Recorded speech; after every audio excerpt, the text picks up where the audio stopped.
bisa dilihat ya, bagian 40 Airi ke bawah sampai ya sekitarnya lah, itu akan bergerak. Halo semuanya, bagaimana pembelajaran color grading kalian selama ini? Semoga makin lancar. Dan buat yang baru tahu, gue adalah Torik Robing. Di sini kita akan bahas tentang color grading di DaVinci Resolve. Di video kali ini kita akan coba bahas dari salah satu pertanyaan di viewers kita, yaitu Julvan Firnandi, yang dia bertanya, "Bang, bahas toolsnya seperti color wheels dong." Lebetan banget gue ngomong color wheels. Intinya kayak gitu. Dia bertanya kayak gitu, dan menurut gue color wheels ini sangatlah penting karena memang dia itu adalah salah satu tools utama yang bisa membuat color grading itu tereksekusi gitu. Walaupun sebenarnya curve juga bisa jadi faktor juga ya. Cuman color wheel ini bisa lebih spesifik dan orang akan lebih bisa beradaptasi dibandingkan curve yang cuman garis, dan di situ kayak lu nggak tahu nih mana yang warna cyan, mana yang warna green, dan lain-lain lah kayak gitu. Jadi teori yang pengen gue bahas soal color wheel ini, kayak lu anggap aja color wheel itu adalah sebuah color space. Jadi nih ya, di gambar color wheel itu kan sebuah bulatan, sebuah lingkaran. Kenapa sih harus lingkaran? Karena lingkaran itu adalah sebuah bentuk yang tidak memiliki sudut sedikit pun. Jadi ketika itu ada sedikit sudut, jarak antara dari tengah ke sudut itu pasti akan lebih berbeda dibandingkan dengan sisi yang lain. Ambil contoh, kita ambil persegi ya. Ketika kita persegi itu kan panjang dari kita bikin X diagonal gitu ya, kita bikin garis X gitu, pasti panjang dari sudut siku-siku ke tengah itu berbeda dibandingkan dengan sudut. Kita ambil garis dari sudut yang lurus, di sisi lurusnya kotak itu ke tengah. Jadi itu kan pasti ada sebuah jumlah yang berbeda, sebuah angka nominal yang berbeda. Dan kenapa akhirnya dibuatkan analogi seperti lingkaran itu? Jadi lingkaran itu adalah karena dari titik putih ke setiap ujung itu punya intensitas yang sama, dan jarak yang sama, dan nilai yang sama. Dan semua warna itu akan sangat saturasi di bagian pojok-pojok itu. Jadi makanya ketika kita ambil titik color wheel di DaVinci Resolve ataupun di software manapun, terus kita geser ke warna hijau, pasti akan berganti warna hijau. Kita ganti warna ke merah, pasti akan ke warna merah. Kita ganti warna ke biru, pasti akan ke warna biru. Dan titik netralnya itu ada di tengah. Ada kucing gue. Jangan jika bisa di jalan naik. Udah naik duluan. Kamu nggak takut di YouTube? Jadi pada kita pusing-pusing soal teori, jadi kita langsung aja ke prakteknya. By the way, kalau kalian bingung soal sesuatu apa yang gue katakan, jangan sungkan sedikit pun untuk bertanya, karena ya lu mau bertanya sesuatu di jalan gitu. Kali ini gue bakal pakai footage sampel dari Canon R6 doang, nggak pakai Mark II. Di sini gue pakai Cilok 3, di sini pakai bit depth-nya yang 10 bit. Jadi langsung aja kita masuk ke color patch, dan di sini ya ini sih bekas gradingan gue ya gitu lah. Gue habis ngikutin dari ngikutin naik ball clips. Nah ini nih ngikutin dari film Amelie 1991 ya, 1999 apa 2001 gitu, gue lupa lah ini filmnya kapan. Dan itu gue nyobain buat samain gradingan dari kayak film mereka gitu. Dan di sini gue pengen jawab pertanyaan Julvan gitu. Jadi kegunaan dari color wheels dan cara pakai tips and trick color wheels, dan teorinya kan tadi udah gue sebutin ya, kenapa sih color wheels itu lingkaran gitu. Bahkan gue bahas sampai kayak gitu gitu. Oke, kita langsung aja. Pertama yang gue pengen kasih tahu ke kalian, color wheel di DaVinci Resolve itu ada beberapa tab. Yang pertama ada primaries color wheels di samping kiri nih, dan di sini juga ada lock wheels, primaries juga, tapi cuman ini lock wheels. Dan di sini samping di color primaries ini ada juga high dynamic range color wheels. Oke, jadi di sini ada 3 color wheels di DaVinci Resolve di color tabnya. Oke, dan dari kedua ini itu bakal dibahas di selanjutnya. Cuman yang gue pengen tekanin ke kalian adalah sekarang mending kalian belajar dulu, hatamin dulu, abisin dulu si primary wheels ini gitu loh. Jangan main ke jangan main ke HDR dulu gitu. Nah, di primary wheels ini itu dijelasin ada lift, gamma, gain, dan offset. Nah, lift itu adalah shadow, gamma itu adalah midtone, dan highlight di situ adalah gain. Oke, dan offset ini adalah keseluruhan. Pertama-tama kalian harus pahamin dulu, lift itu kan shadow. Berarti shadow itu, ini gue gedein ya.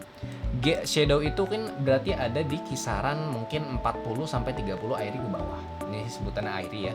Dan kemudian gamma itu ada di 30 sampai 70 Airi maybe, dan kemudian kalau yang gain itu atau highlight di 70 sampai 100 Airi. Ini nominal yang tadi gue sebutin sebenarnya bukan nominal yang baku banget. Gue sebutin karena praktis aja gitu loh. Dan intinya itu menjadi pacuan. Tips yang juga pengen gue kasih tahu ke kalian adalah di DaVinci Resolve itu ada 4 option untuk menggunakan satu wheels. Pertama ada yang warna putih, ada yang warna merah, ada yang warna hijau, dan ada yang warna biru. Nah di warna putih ini dia cuman bermain di exposure, dia nggak akan bermain di warna sedikit pun, karena warnanya ya di warna merah, green, dan blue gitu. Coba kita ambil ya. Nah perhatikan bagian yang gerak. Ini apa sih? Sorry. Kita pakai yang korek. Nah ini kan, kita misalkan 04 ini. Kita pengen kegelapan gitu misalkan ya. Kita angkat.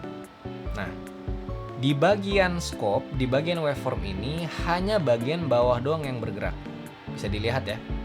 Bagian 40 airi ke bawah sampai ya sekitarnya lah itu akan bergerak. Kalau exposure kita angkat atau warna putihnya ini, warna putih itu exposure. Itu kita angkat, dia bakal naikin di bagian blacknya, di bagian shadow. Itu di lift. Sementara kalau di gamma, kalau kita mainin putihnya juga, dia akan bergerak di bagian waveform. Nah, dia akan mengangkat juga, tapi mengangkatnya nggak di bagian bawah. Nih di bagian bawah sini nih, di bagian bawah sini tetap dia akan di bawah, karena yang kita angkat itu cuma gamma. Nah di gamma itu di sekitaran 30-80 air. Gua lupa lah bakunya itu berapa hitungannya. Nah kemudian kalau kita mainin highlight ini, kita bisa juga mainin yang warna putihnya nih ya. Nah ini akan bergeraknya cuma di bagian highlight. Nah lihat di bagian shadownya jelas nggak akan keangkat, dan di bagian gamma juga sedikit akan tetap bertahan, cuman dia di bagian highlight akan push terus sampai ke atas. Nah ya cahaya ilahi lah bebas. Nah jadi sebenarnya kalau kalian pengen bikin sebuah look, kalian tuh harus pahamin juga bahwa tools dari si waveform ini, tools dari dan lain-lain lah. Untuk kali ini kita akan belajar di waveform dulu ya gitu. Nah kalau yang warna merah, warna hijau, dan warna biru akan lebih ke arah warna. Coba ini ya gue tutup dulu deh, atau gue pop out, cuman gue ganti ke vector scope. Nah di vector scope ini tadi udah cukup jelas ya. Lift itu shadow, gamma itu midtone, gain itu highlight. Sementara kalau offset itu semuanya. Nah di offset ini memang tidak ada exposure. Karena apa? Karena exposure yang diangkat oleh offset ini keseluruhan. Jadi udah bukan bagian, dan mungkin kalau optional putihnya ini nggak ada, kalian pakai slide bawah ini nih. Nah ini semuanya ngangkat. Oke, bagaimana cara mewarnain menggunakan si color wheel ini? Ini kan kita udah dikasih warna ya. Titik paling natural atau warna paling natural itu ada di tengah. Itu paling netral karena warna putih itu berdiam di tengah-tengah. Nah, semakin kalian akan menarik sebuah color wheel ini ke sebuah pojokan, dia pasti akan mengikuti warna yang kalian tuju. Kalau di sini kan kita liatin vector scope-nya ya. Kalau kita mau ke arah hijau ini, pasti ketika kita tarik ke bawah, lihat vector scope-nya, nah dia pasti akan merujuk ke bawah. Nah, kalau sebaliknya juga, kalau kita kan shadow-nya mau kita jadikan warna merah, dia juga pasti akan ngikutin warna merah. Nah, dia akan ngikutin warna merah. Ini dari vector scope udah kelihatan, tapi akan lebih kelihatan lagi kalau kalian menggunakan color palette. Nah, color palette ini istilah kata kayak waveform, tapi dengan bentuk RGB channel, red, green, blue. Nah, di sini kalian lebih kelihatan lagi. Kita ambilkan di seluruh kawasan ini yang paling gelap, misalkan di sini ya. Nah, di sini. Ini kan paling gelap nih. Di scope color palette ini menunjukkan paling bawah. Kita shadow-nya jangan sampai ada warna merah, misalkan kayak gitu. Kita angkat aja nih warna merah. Lihat apa yang terjadi di color palette. Nah, di color palette warna merahnya langsung tinggi, langsung menghilang gitu. Nah, anggaplah kita sekarang mau mainin di bagian warna merah. Shadow-nya ini pengen kita warnain merah misalkan ya. Kita pengen shadow-nya itu ada warna merah, Bang.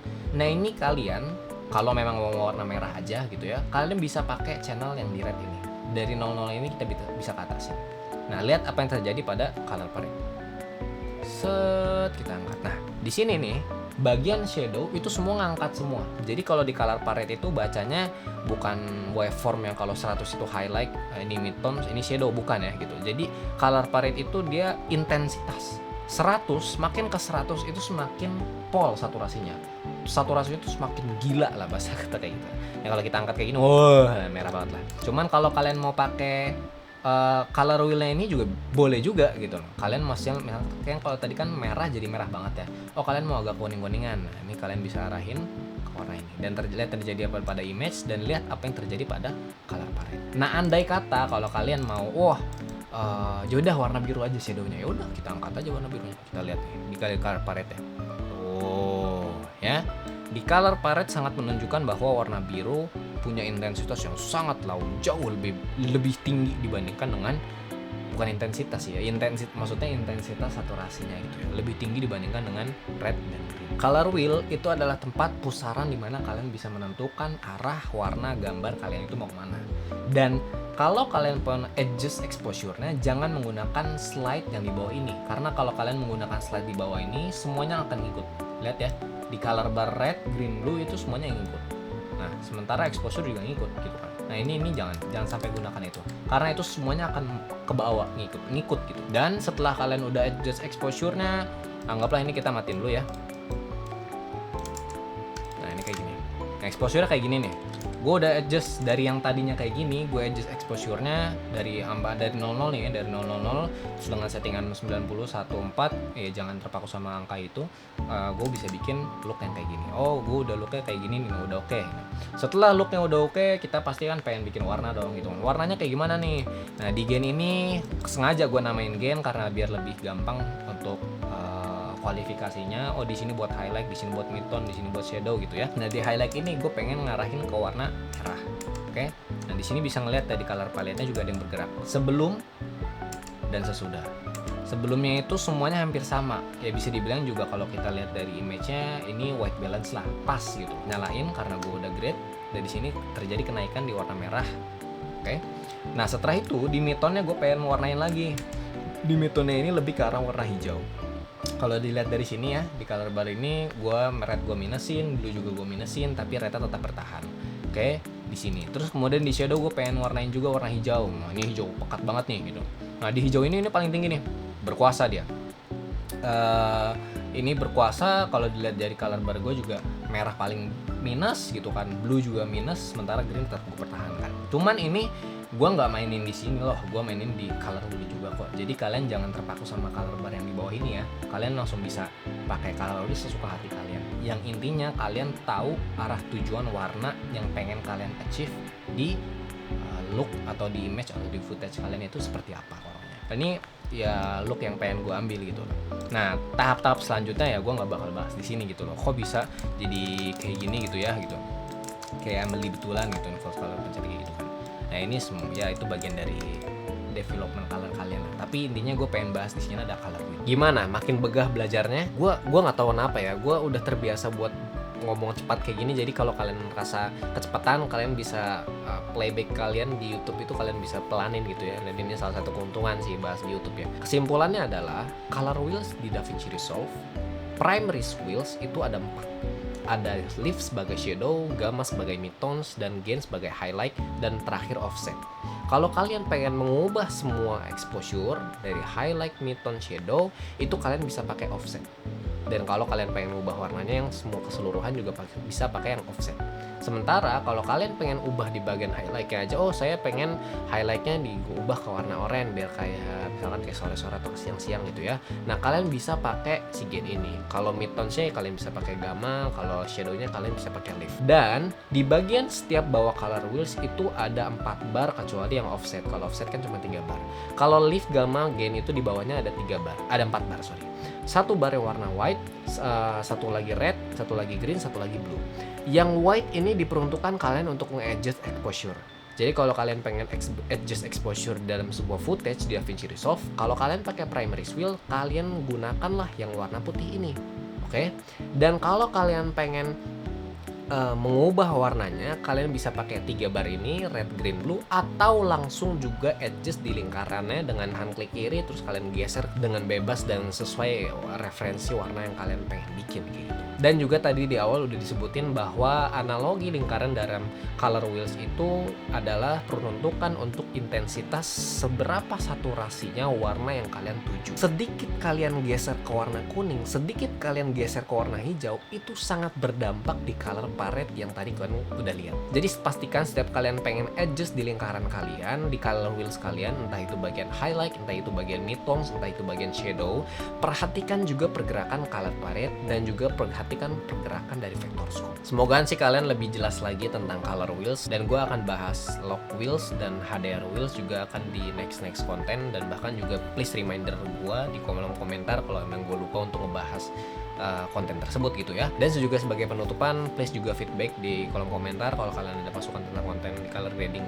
session gua, dan juga kalau kalian pengen tertarik dengan konten-konten entertainment tentang color grading, nggak cuma di YouTube Short juga, tapi juga yang paling update itu ada di Instagram gua, mulai dari story, reels, ataupun postingan dari portofolio recent work gua. And see you, dan semoga kalian lebih semangat lagi belajar color grading, dan semoga juga lebih gampang dan melekat lagi dan langsung bisa color grading yang cakep lah. Ya mungkin segitu aja, and see you in next video. Thank you for watching.